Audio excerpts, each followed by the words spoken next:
Hey, so why in the world do they want to have you come here today and have somebody who writes books like me talk to you? What? Yes? I think my teachers chose this place because we have a really we focus a lot on reading and writing, so they thought it would be good to meet somebody who writes and who has the passion of writing to help us to be like a mentor.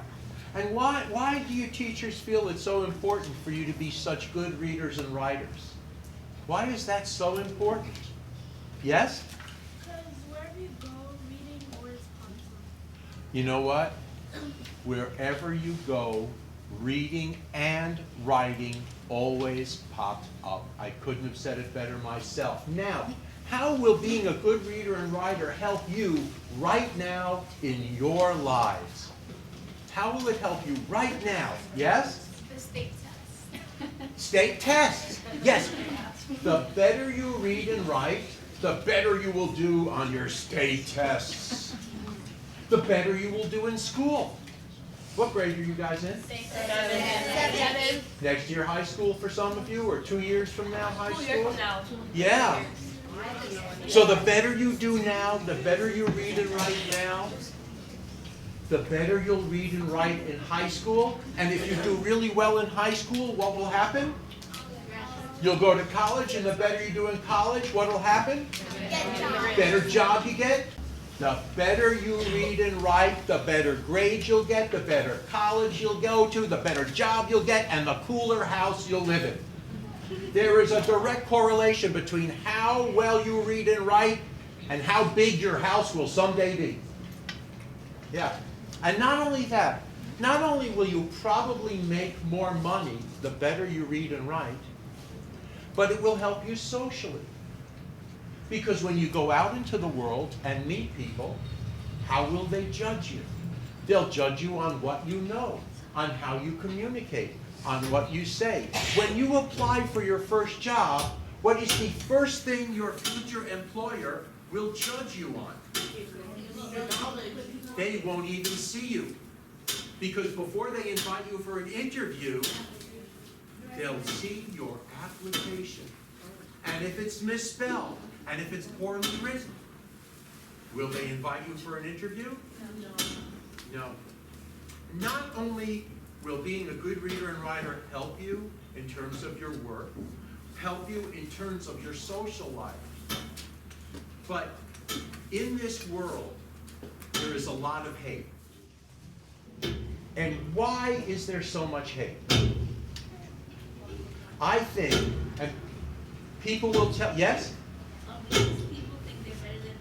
People think they're better than other people, and yes? People are closed-minded, and you know why they think like that? Because they are not well educated. The better you read and write, the more educated you are, the more influence you have on other people to help them hopefully live in a world with less hate. You know? So reading and writing are incredibly important. And that's right. And the good news is, I assume you're already reading and writing. Is that the case? Yeah. So am I. Look, we already have this stuff in common. Yeah. Did you ever do any of your reading and writing at home? So do I. Amazing. We have something else in common. In fact, guess what that is? That's my house. And that's where I spend my time reading and writing.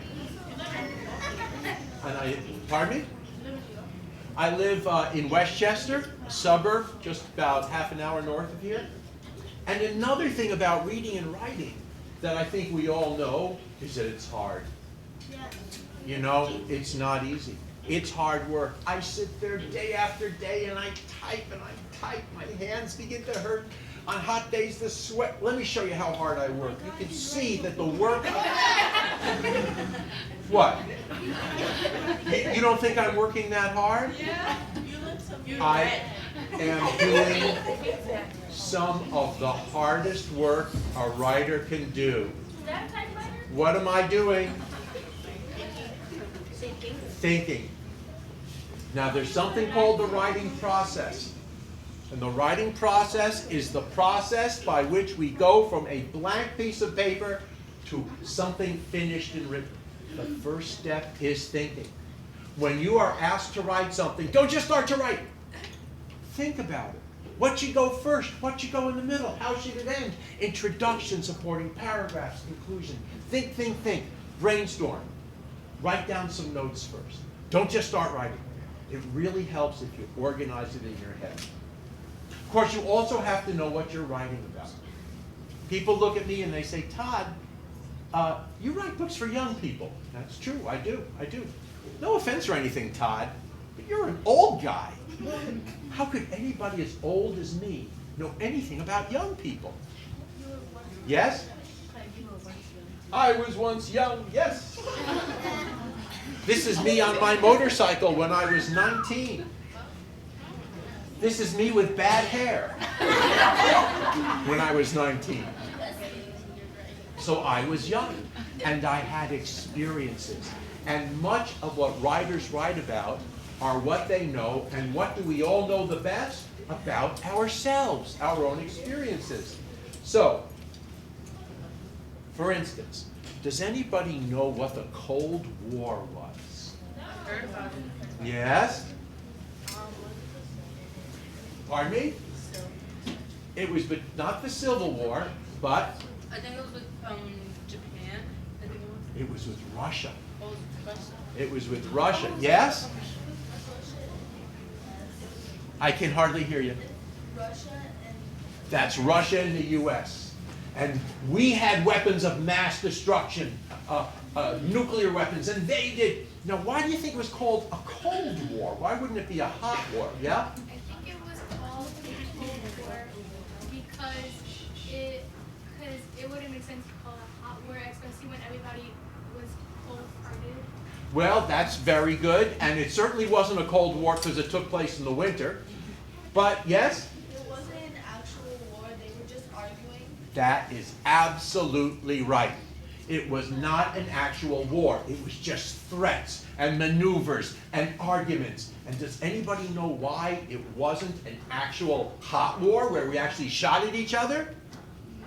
Because the weapons we had were nuclear missiles that would have destroyed the Earth.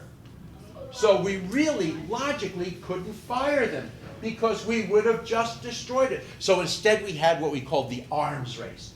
If we could blow up the Earth once, Russia had enough missiles to blow up the world twice. And if they had enough to blow it up twice, we had to be able to blow it up 3 times. Now, does it make any sense? I mean, once you've blown up the world, doesn't matter. You're not blowing it up again. Isn't going to do any good, you know? But you know how you guys have fire drills? We used to have air raid drills. What? The bells would go off, and we would have to hide under our desks to practice, so in case there was a war. But it really didn't make sense, because is hiding under a desk like that really going to protect you from that? Not in a million years. That's a nuclear bomb. So because it was a Cold War, we were always maneuvering, always threatening. You can see here's the United States and there's Russia. It takes a long time for a nuclear missile to get from one place to the other. So we were always looking for places to put missiles that would be closer so we could shoot at them faster. And Russia came up with a great one.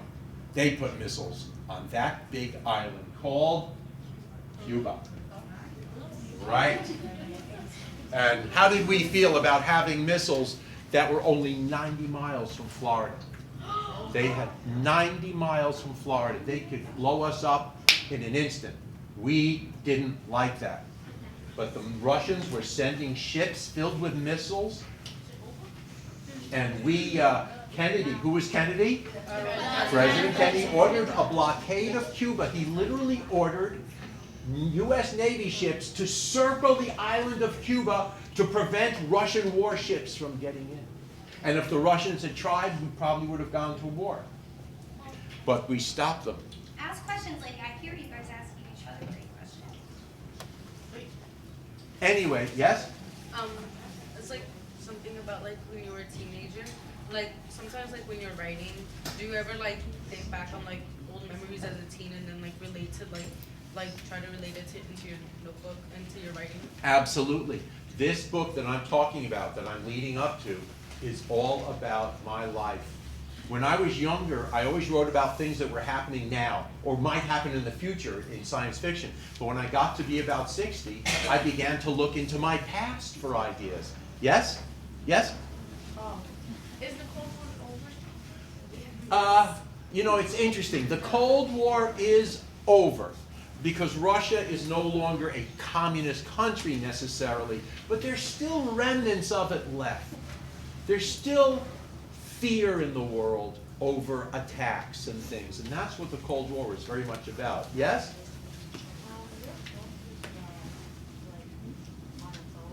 A little louder, please.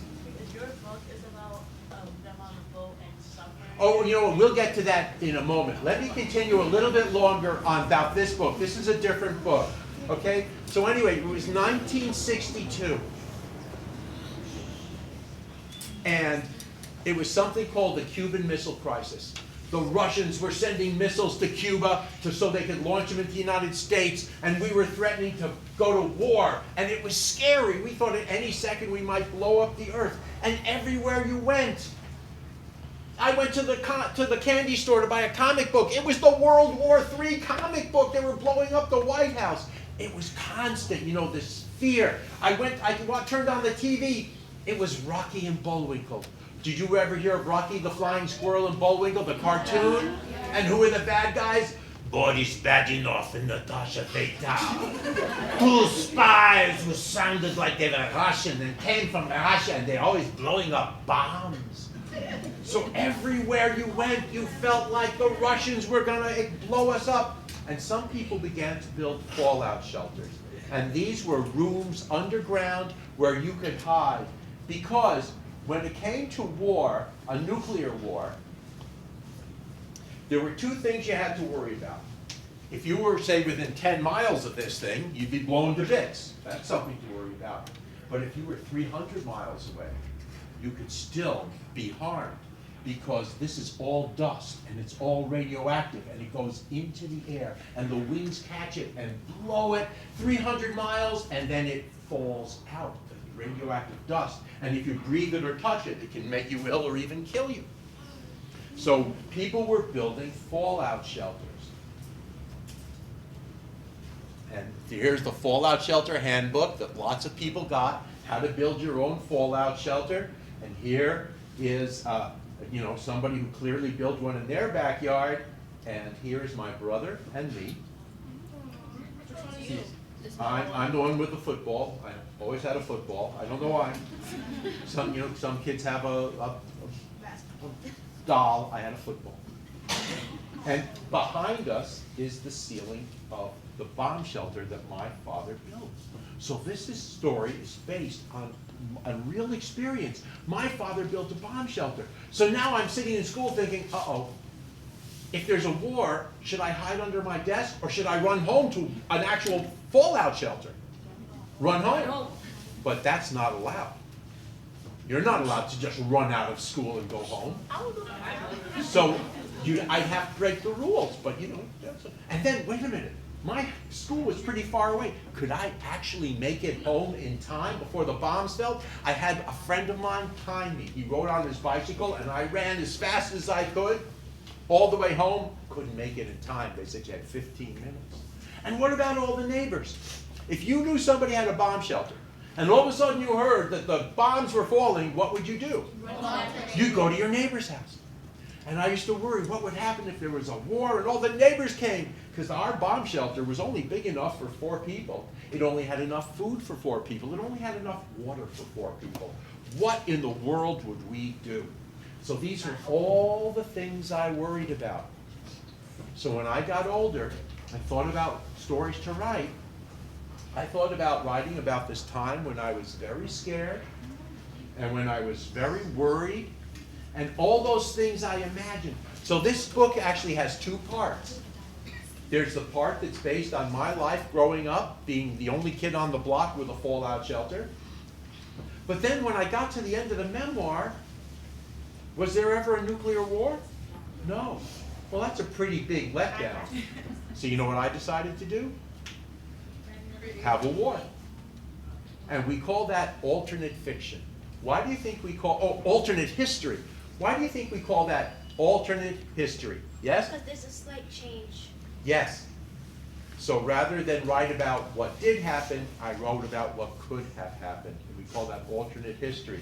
So this is a book based on my life, but with the alternate history of an actual nuclear war. And what happens is that a whole bunch of our neighbors actually do crowd into this fallout shelter with us. There are 10 people in this little fallout shelter. It's only big enough for 4, with only enough water and food for 4. And we have to stay there for 2 weeks. Yes?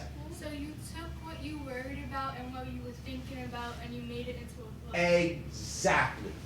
And that is exactly what writers do. I took what I spent all this time thinking and worried about and turned it into a book.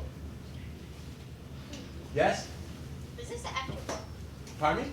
Is the Fallout an actual book? Yeah, that's the book before the one on your lap. It's the book I wrote. Yes? Why is it important to write? Why is it important to write? That is such an amazing question.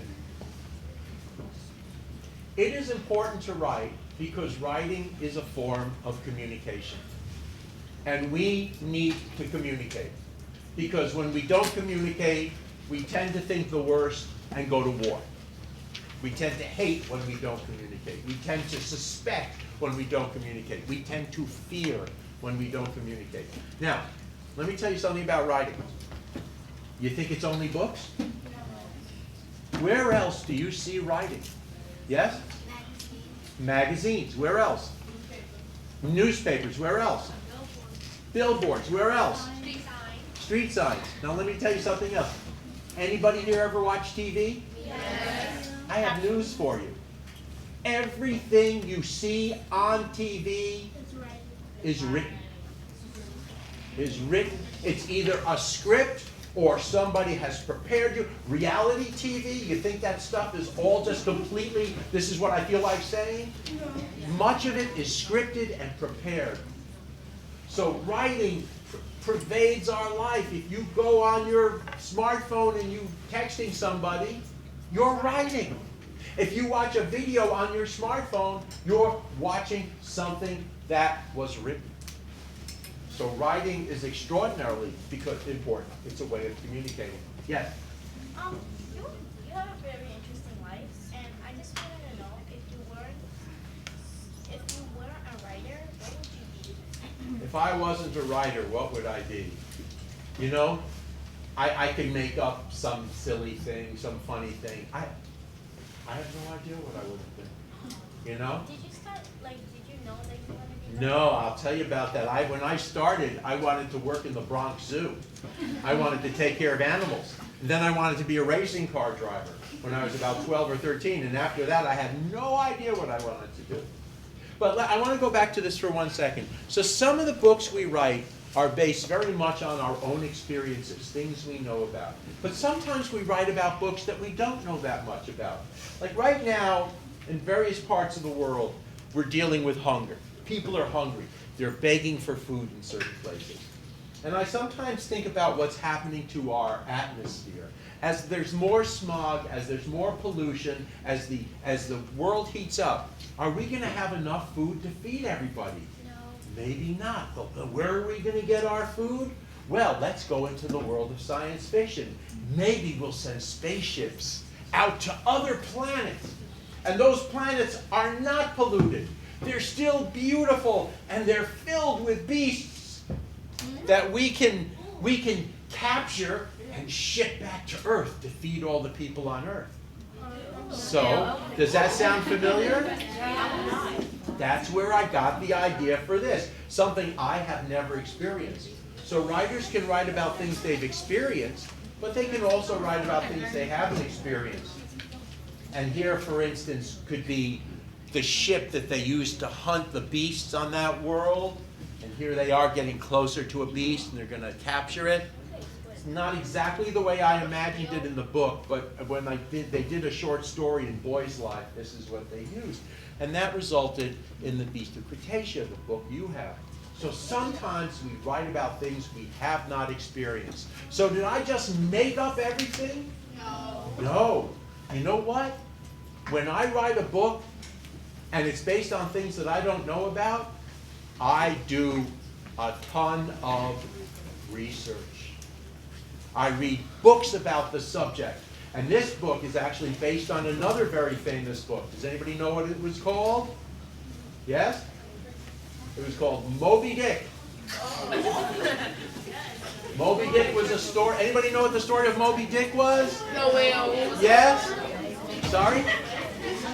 I can't hear you, I'm sorry. Isn't it about a whale? It's about a whale, but it's about a captain named Ahab. And he's supposed to be hunting lots of whales, but there's only one whale he wants. Sound familiar? Yeah.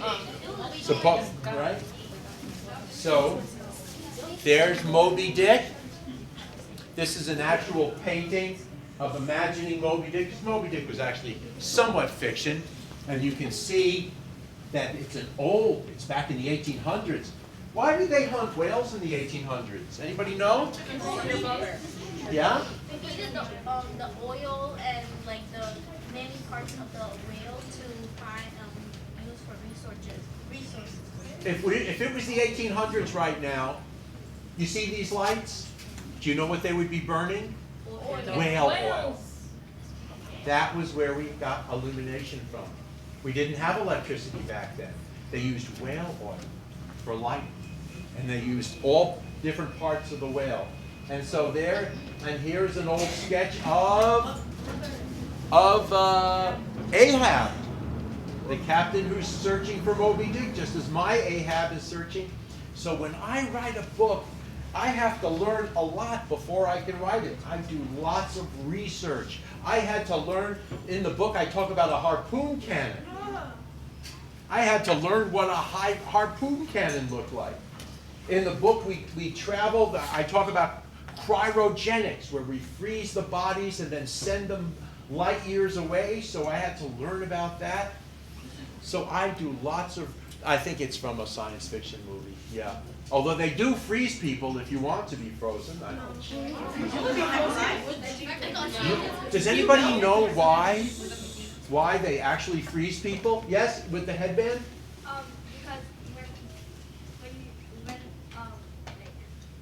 in the future they may find the cure Yes. and then unfreeze you. So if you want to, if you die of a disease, they'll actually cut off your head, save your head, and freeze it seriously, with the idea being that maybe 5,000 years from now, they'll be able to defrost it, put it in the microwave, 25 seconds, defrost it, and then grow a whole new body from your head and fix whatever the disease, don't throw up, and fix whatever the disease, this is true.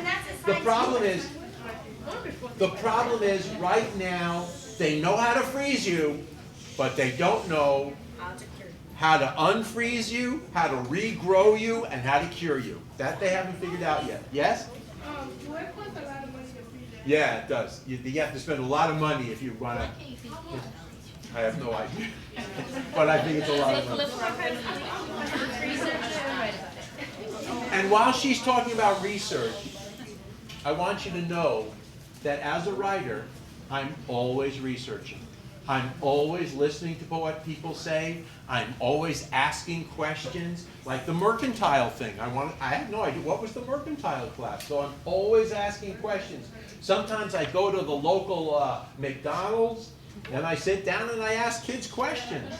And if they're in 4th and 5th grade, they answer my questions because, I'm a grown-up, so they think they're supposed to. But when they get to be in 7th and 8th grade, they see me coming and they run. Yeah, they don't want to tell me anything. So when I want to know what 7th and 8th graders are up to, I spy on them. I do. I watch them. I'm hiding behind that newspaper, spying on some kids to get ideas for books. Wow. Yeah, so if you're ever at McDonald's, you see somebody like that, it's probably just a writer. Or it might be the CIA and you're in big trouble. But hopefully it's just a writer. Yeah. So almost every book I write, I have to do some research. I have to learn about parts of the book that I'm not that familiar with to make it sound authentic. Why must my book sound authentic if it's fiction? Yes? Right. To get you to believe the fictional story I'm telling you, the facts have to be accurate. So that's why I do so much research. Now here's a book I had a peculiar time researching. It's called Help, I'm Trapped in My Principal's Body. It's a... Oh yeah? Yeah, thank you. It's a story about a boy who switches bodies with his school principal. So now the boy is in the principal's body telling everybody what to do, and the principal is in the boy's body. How did I research this? Yes? It's like Freaky Friday. That's very true. So, you know, I could have researched it. You know what I could have done? I could have gotten a job as a principal.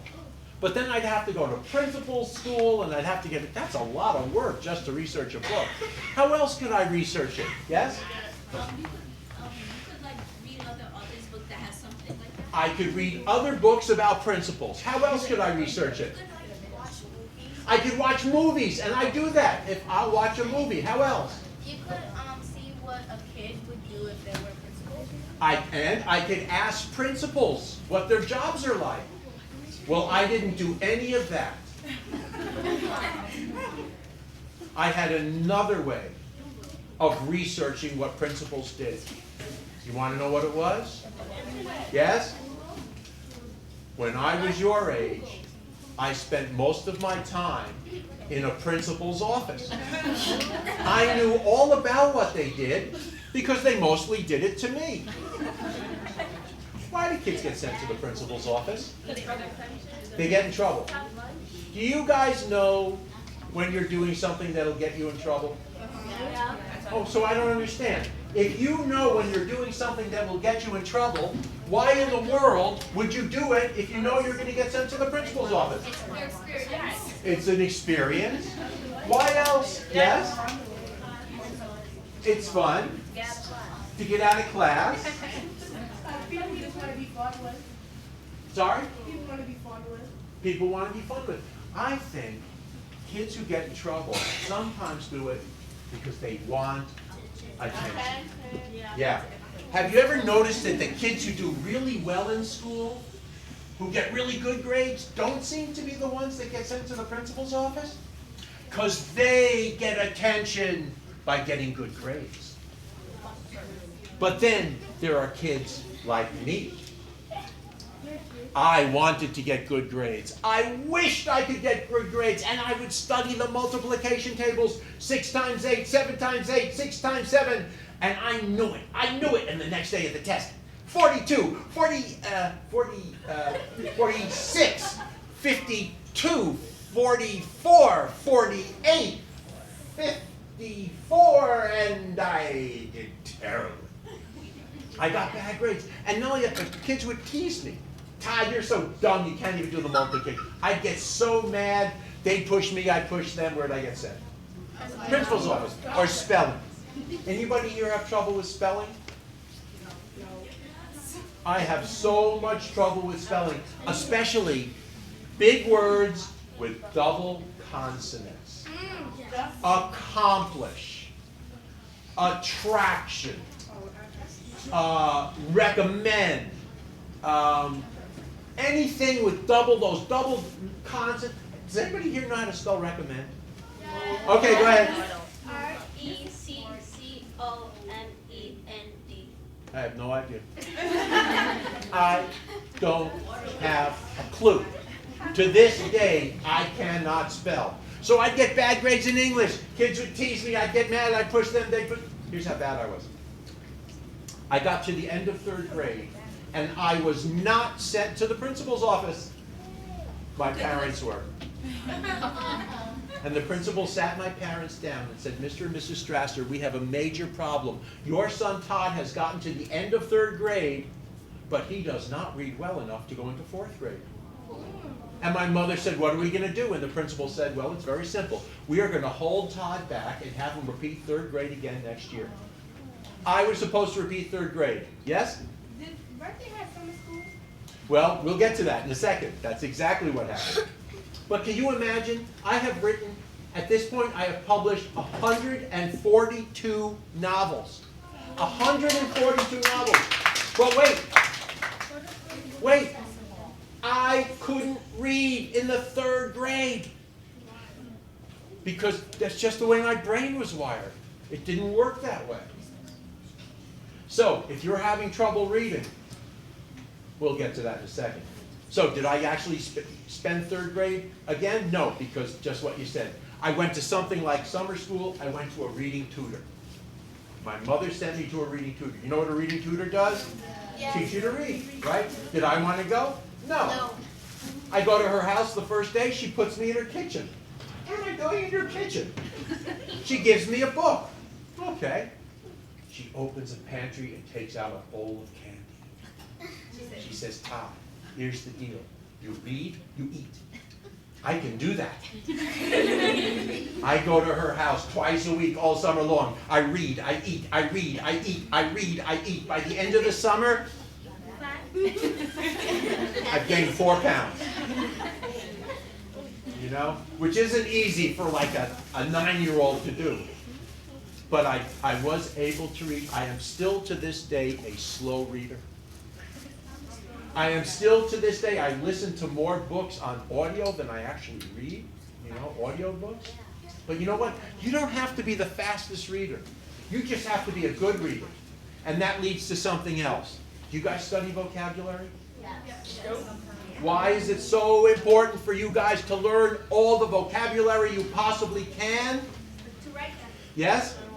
You speak better, you write better. You speak better, you write better, you read better. Because when you know all the vocabulary and you're reading, you don't have to stop and look up words. You're trying to figure them out in context.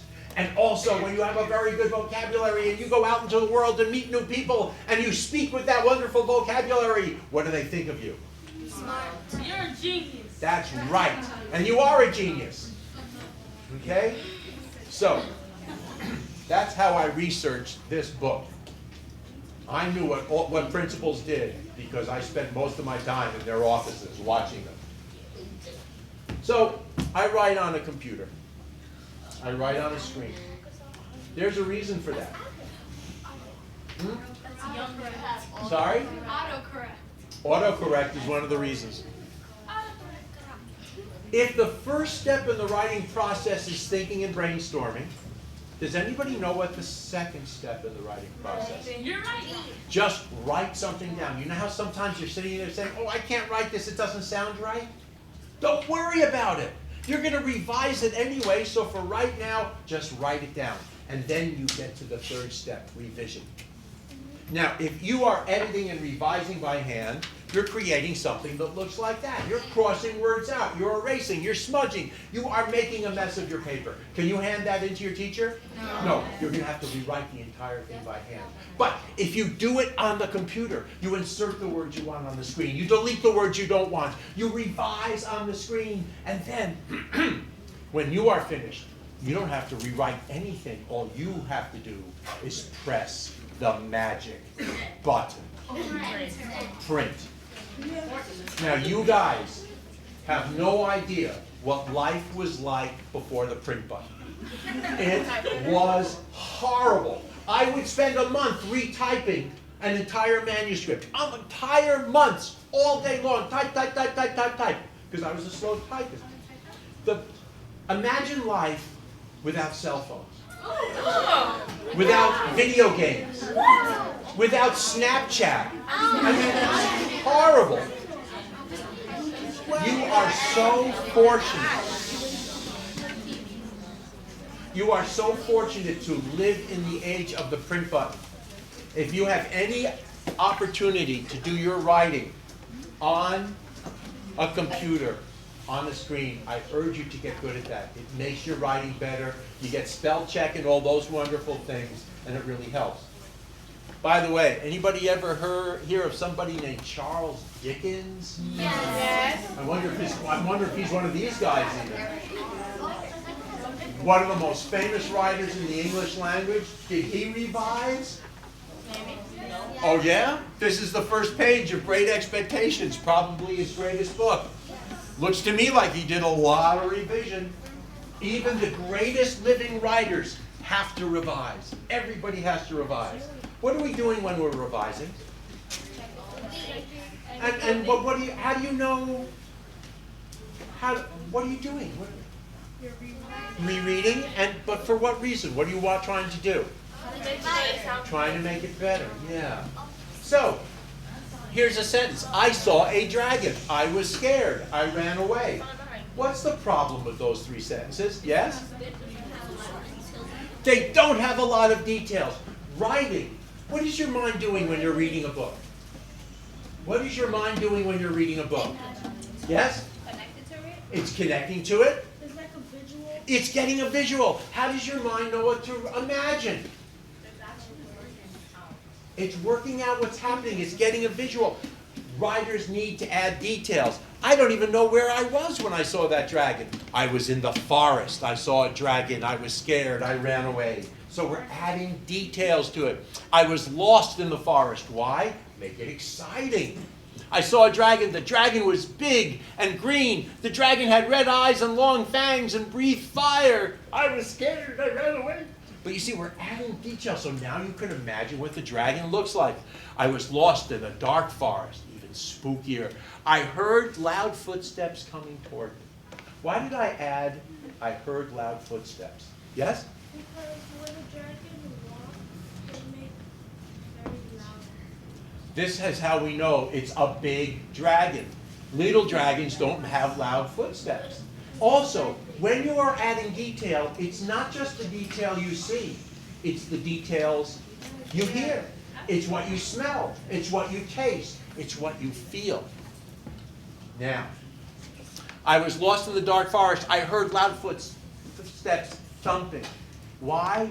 Because verbs are really important. Loud footsteps coming toward you, okay, but thumping really helps you imagine what those footsteps sound like. Exactly. And we also want to show how people feel. I felt a shiver of fear and my heart began to beat very hard. Why? Because if you just say, I was scared, you're not showing. So we use lots of details to show how we feel, what we see, how we think. And we write and we write, we revise over and over again, and finally we press the magic button, and what is the magic button? And out comes a manuscript, the world's greatest manuscript. What do I do with that manuscript once I've printed it? I send it to a publishing company.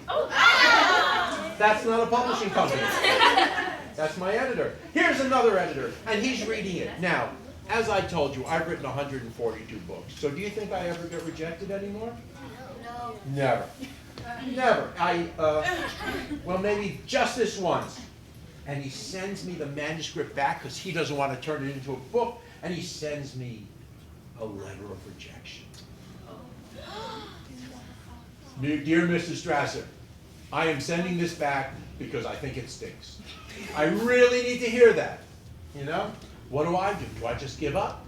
No, I send it to another editor. And here's what really happens. She is going to read this book, and she is going to think it is the greatest thing she ever read. She calls me on the phone, congratulations, Todd, this is going to be a bestseller. And another rejection letter? Another editor hates?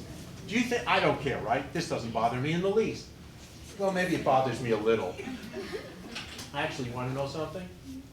After 142 books, it bothers me a lot. After all this time, 40 years of writing, I still don't like to get rejected.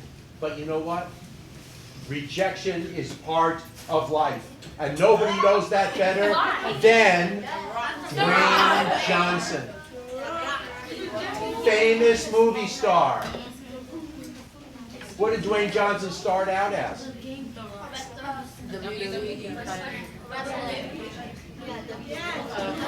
Football player. He wanted to be a professional football player. He played for the University of Miami. He really hurt his knee badly. It was a career-ending injury. Some people would just give up.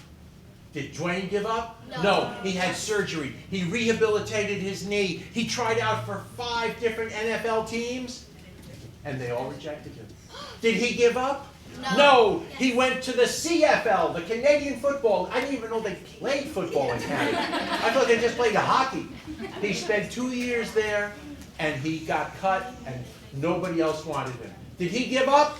No. He decided that if he couldn't be a football player, he would become the world-famous wrestler, Flex Cavana.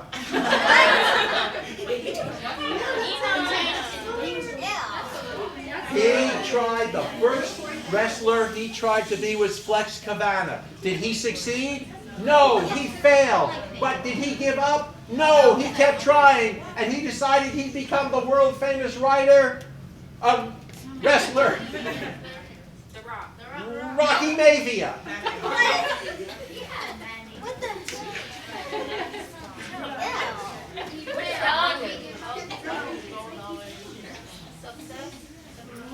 This is what we all think success looks like. I'm winning, I'm better than you, you stink, I'm the best, I'm winning. Nobody has success like that. Nobody. The most famous people you know, the most famous people you've ever heard of, they had success like this. I'm winning, oh, I lost. I'm winning, oh no, I lost again, but I'm going to keep trying. Oh, meow. Oh my God. I can't believe it. I kept trying and trying, and finally I made it. All these super famous people you hear about had plenty of failures all along the way, but they did one thing. What? They kept trying. Some of our most important lessons are the ones we learn from our mistakes. The error of the past is the success and wisdom of the future. You can't always get what you want, but if you try, you will find you'll get what you need. That was written by a famous philosopher entertainer named Sir Michael Philip Jagger. British.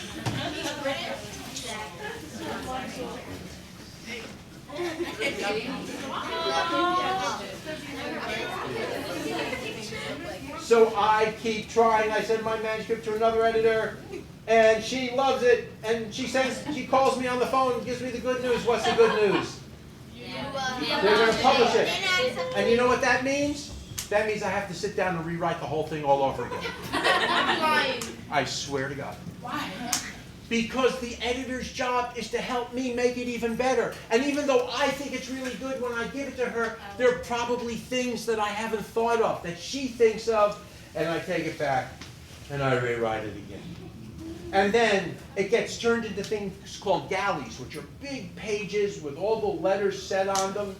And now it looks like it's going to turn into a book, except they sent it back to me, and guess what I do? I rewrite it again. Why? Because writing takes a great deal of revision, constantly changing and changing and changing to make it the best. Hey, listen, anybody here play a musical instrument? Yeah. If you want to get really good at a piece of music, what do you have to do? You practice it. You take the same piece of music, you play it over and over and over. Anybody here play basketball? No. You want to be good at basketball? You want to be good at your foul shot? What do? You stand at the foul line and you shoot the same shot over and over. And the more you do it, the better you get. It is the same with writing. Revision is the practice of writing. The more you do it, the better it gets. And then finally it runs through a printing press and the insides come out. And then the cover's put on. And here's what I want you to remember. Think before you start to write. Take some time to organize and brainstorm. Before you start to write, it will really help. Don't worry about the first draft sounding perfect. Why? Because you're going to revise and edit and rewrite it anyway. And guys, whatever you do in life, whether it has anything to do with writing or not, keep trying. That is the only way to succeed. There is nothing wrong with failing as long as you keep trying. The only problem with failing is when you quit. All right, guys? Thank you very much. What type of genres do I like to write about? Well, I've written an awful lot of books, and I've tried a lot of different genres. So I've written humor. I've written realistic fiction. Does anybody know what realistic fiction means?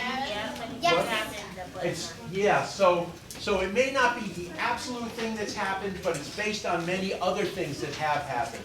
I've done thrillers. I've done science fiction for when they're holding. And those are the types I'm doing. Yes? In your book, this book, you said that this book is dedicated to your mom.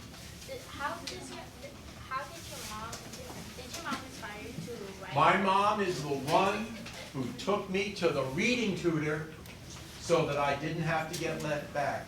She always encouraged me to keep trying and trying. She always supported me and believed in me. Yes? How did you fall into being a writer? So I got to be in high school, and all I wanted to do was write. If I was sitting around with nothing to do, I'd write something. Maybe somebody in this audience, when they're sitting around with nothing to do, they draw something, they scribble. Maybe they play some music when they have nothing to do. I would write. Did I think I could be a writer? Not in a million years. I was like the kid who couldn't spell. I couldn't write, I couldn't read. But I kept doing it until it was the only thing I wanted to do. And at that point, I thought, well, I might as well write and so I really tried. That doesn't mean I was going to be guaranteed to be a writer, but at least I gave it a try. Yes? When you write, how do you know if you didn't write and you how do you know you spelled right? Oh, well, I have to go back and check. I have to look at the words and think, does that look right? Maybe I ought to check in the dictionary. Or I use spell check on the computer, and then I have to make sure I choose the right spelling. So it's just a matter of revising and rereading and looking. Sometimes when you read your own work, you'll see a word and you'll think, that doesn't look like it's spelled correctly. Then I'd look it up to make sure. Yes? How do you come up with character names? How do I come up with character names? Well, in this book, a lot of the characters are based on the actual names of the characters of Moby-Dick. Since the story was so much like Moby-Dick, it seems silly to come up with other characters. Other times, I'm just out in the world and I hear somebody's name, or some kid asks me to sign a book and they tell me their name, and I think, oh, I like that name, and I use it. Yeah. Yeah, here come all the names. Use this, use that. Yes? Everybody.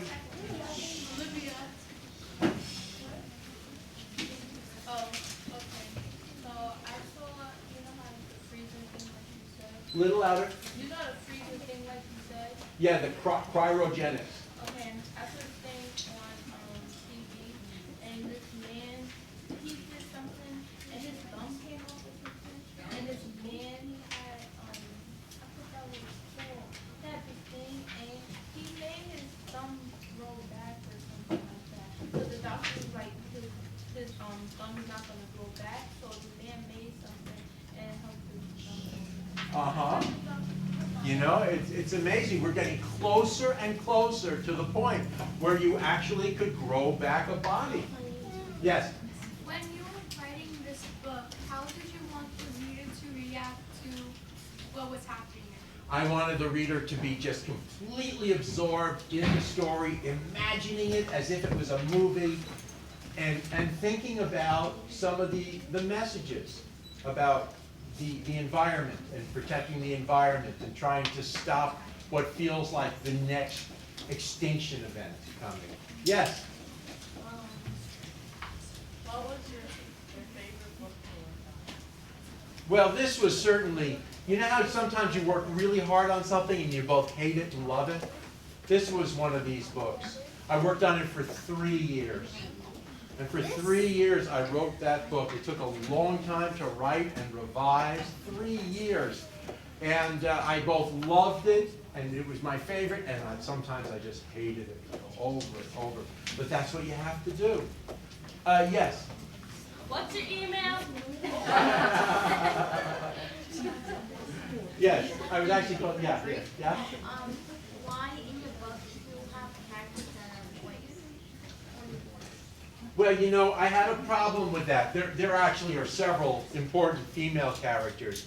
But Melville, unfortunately, wrote mostly about boys. And most of the people in the old days who went on ships sailing were boys. But there's some important female characters, too. Yes? Do you remember the first book you wrote? Oh, yeah. The first book I wrote was about high school. There were some guys in my high school who were selling drugs. And I wrote a novel about them selling drugs in high school. What's the name of the book? It's called Angel Dust Blues. And you know, it's not in print anymore. Yes? Did you get the ideas from the book? So every book has to be based on a problem. Why do you think every book has to be based on a problem? Yes? It makes it more interesting. Right. If there's no problem, there's no issue, there's no reason to read. So I look at books in terms of a problem. So what's the problem in the Beast of Cretaceea? Who knows? Who can tell me? What are some of the problems? Yes? There's a beast. That's a big problem.